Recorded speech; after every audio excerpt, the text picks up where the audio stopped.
Dear friends, today we are taking the topic soil erosions and soil conservations. That is the last topic of this first chapter, resource and development. The denudations of the soil's cover and subsequent washing downs is described as soil erosion. अगर soil covers का वहाँ water logging होती है, डिनोरेशन होता है। डिनोरेशन means पानी अगर खड़ा रहता है और उसके बाद जो सॉइल्स वॉशिंग डाउन हो जाती है वहाँ से, तो इसको सॉइल इरोजन बोलते हैं। The process of soil formation and erosion go on simultaneously.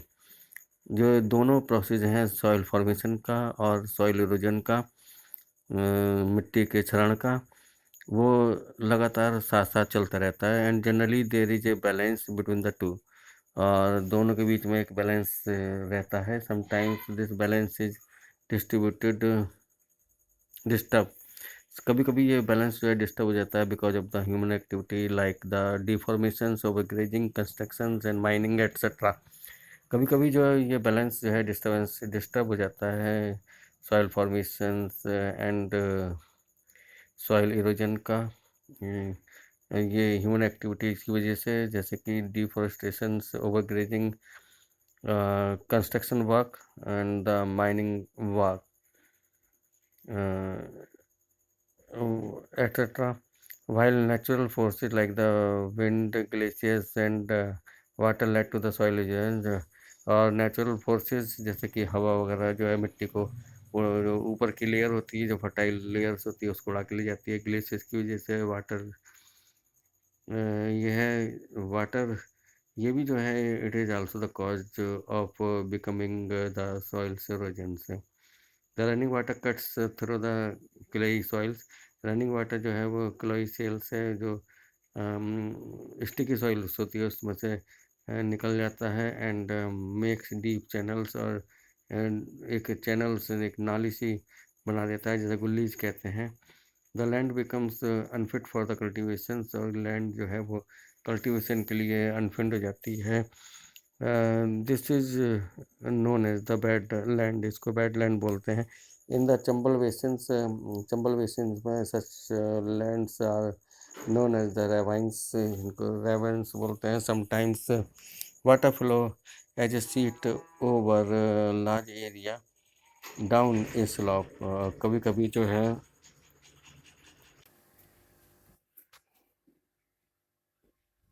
और कभी कभी जो है लैंड जो है उसे रेवाइंस बोलते हैं। कभी कभी वाटर जो है एक सीट कवर से फ्लो कर, water flow as a sheet, एक सीट की तरह बड़े एरिया पे फ्लो होता है नीचे की तरफ। In such cases the top soil जो है वाश अवे हो जाती है। इसे हम सॉइल इरोजन्स बोलते हैं।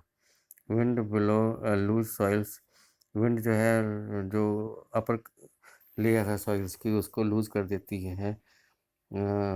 और sloping land known as the wind erosion, और स्लोपिंग लैंड्स को हम विंड इरोजन्स बोलते हैं। Soil erosion is also cause, soil erosion जो है वो डिफेक्टिव मेथड्स ऑफ फार्मिंग की वजह से भी हो जाता है। प्लगिंग इन ए रॉन्ग वे, अगर हम खेत को रॉन्ग वे में जोतते हैं, that is up and downs the slope form channels for the quick flow of water leading to the soil erosion. अगर हम जो है उस प्लगिंग ऑफ सॉइल जो है वो खेत को अप एंड डाउन स्लोप के, up and down, that the up and down the slope forms, जो ऊपर ऊपर खावर जो स्लोप होता है उसको, उसमें खेत की जुताई करते हैं, तो वहाँ पर जो है वाटर जो बड़ी तेज़ी से फ्लो होता है, जिसकी वजह से सॉइल इरोजन होता है। Plugging along the contour line, contour line के साथ साथ जो जुताई होती है, वो भी फ्लो ऑफ वाटर्स को डिसलेट करती है, जो down the slope. This is called the contour ploughing, जिसे हम कंटूर प्लगिंग बोलते हैं। Step can be cut out on the slope making terrace, step बना दिए जाते हैं स्लोप पर, जिससे टेरेस बन जाते हैं। टेरेस कल्टीवेशन जो है वो इरोजन को रोकती है। Water and central Himalayans have the well developed terrace farming. Western और सेंट्रल हिमालय जो है वहाँ पे टेरेस फार्मिंग जो है वो वेल डेवलप्ड है। लार्ज फील्ड जो है वो डिवाइडेड करे गए हैं स्ट्रिप के फॉर्म में। Strips of grass are left to grow between the crops. Crops के बीच में जो है घास के स्ट्रिप्स को छोड़ा गया है। ये this break up the force of the wind, ये विंड के फोर्स को ब्रेकअप करता है। This method is known as the strip cropping, इसको स्ट्रिप क्रॉपिंग बोलते हैं। प्लानिंग लाइंस प्लानिंग लाइंस जो है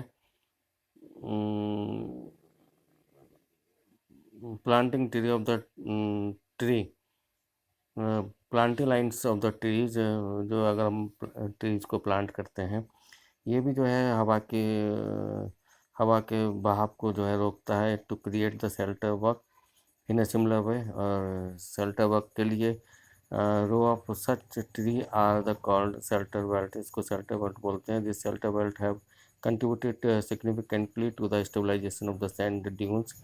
और ये जो शेल्टर बेल्ट्स हैं